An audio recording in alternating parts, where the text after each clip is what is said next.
ಸ್ನೇಹಿತರೆ, ತಿರುಪತಿಯಲ್ಲಿ ನಮ್ಮ ಭಾವನೆಗೆ ಧಕ್ಕೆ ತರುವಂತಹ ವಿಚಾರಗಳು ನಡೀತಾ ಇದೆ. ಯಾಕೆಂದರೆ ಇದು ಯಾವುದೇ ರಾಜಕೀಯಕ್ಕೆ ಸಂಬಂಧಪಟ್ಟಿದ್ದಲ್ಲ, ನಮ್ಮ ಭಾವನೆಗೆ ಸಂಬಂಧಪಟ್ಟಿದ್ದು, ನಮ್ಮ ರಾಜ್ಯಕ್ಕೆ ಸಂಬಂಧಪಟ್ಟಂಥ ವಿಚಾರ.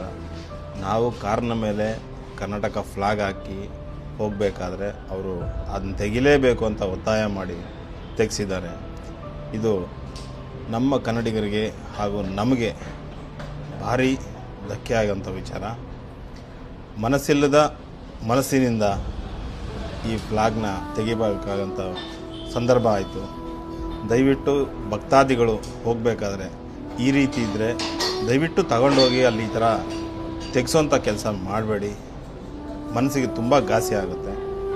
ಈ ವಿಚಾರನ ಎಲ್ಲರಿಗೂ ತಲುಪಂಗೆ ಮಾಡಿ, ಅಥವಾ TTD ಅವರು ಈ ಕೂಡಲೇ ನಮ್ಮ ನೋಡಿ ಭಕ್ತಾದಿಗಳು ನಾವು ದೇವ್ರನ್ನ ನೋಡೋಕೆ ಹೋಗ್ತೀವಿ, ಆದರೆ ನಮ್ಮ ಮನಸ್ಸನ್ನು ನೋಯಿಸ್ಕೊಂಬರೋಂತಹ ವಿಚಾರಗಳು ನಮ್ಮ ಕಣ್ಮುಂದೆನೇ ಆಗ್ತಿದೆ. ದೇವ್ರನ್ನ ನೋಡೋಕೆ ಹೋಗ್ತೀವಿ, ಆದರೆ ನಮ್ಮ ಮನಸ್ಸನ್ನು ನೋಯಿಸ್ಕೊಂಬರೋಂತಹ విచారಗಳು ನಮ್ಮ కಣ್ముందేనే ಆಗ್ತಿದೆ. బాబు నాయుడు సార్, పవన్ కళ్యాణ్ సార్, ఒక స్మాల్ రిక్వెస్ట్ సార్ మీ దగ్గర.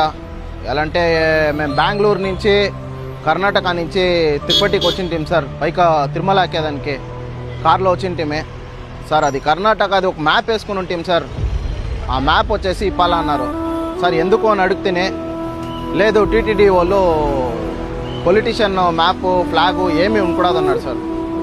సార్ అది పొలిటికల్ ఫ్లాగు కాదు, పొలిటికల్ కలరు కాదు సార్, అది వచ్చేసి మ్యాప్ కర్ణాటక. అది మ్యాప్ మా ఎమోషను, మా ఫీలింగ్ సార్. నేను కార్ తీసినప్పుడు అది స్టార్టింగ్లో వేసింది సార్, అది ఆ కర్ణాటక అభిమానులు వేసింటిం సార్, అంతే, వేరేం లేదు సార్. ప్లీజ్ మీ దగ్గర ఒక రిక్వెస్ట్, కొన్ని పర్మిషన్ ఇవ్వండి సార్. నేను చెప్పేది, మేము 1 or 2 days ఉంటాం అంతే సార్. పైకి వస్తామంటే 1 or 2 days ఉండేసి మేము బెంగళూరు పడిస్తాము, అంతదా. మీరు కొంచెం ఈ స్టిక్కర్ది కొన్ని పర్మిషన్ ఇవ్వండి సార్, అంతదా. ఒక స్మాల్ రిక్వెస్ట్ సార్, అంతే మీ దగ్గర అడిగేది. ప్లీజ్ అదొక దయచేసి ఒక చేసేయండి సార్. ఏం లేదు, ఆ స్టిక్కర్ మేమే ఇవ్వాలంటే మాకే బేజారు అయిపోతుంది సార్. ప్లీజ్ అదొక చూసి అది ఏముందో ఒక పర్మిషన్ కొంచెం ఏమో ఒక చేసేయండి సార్.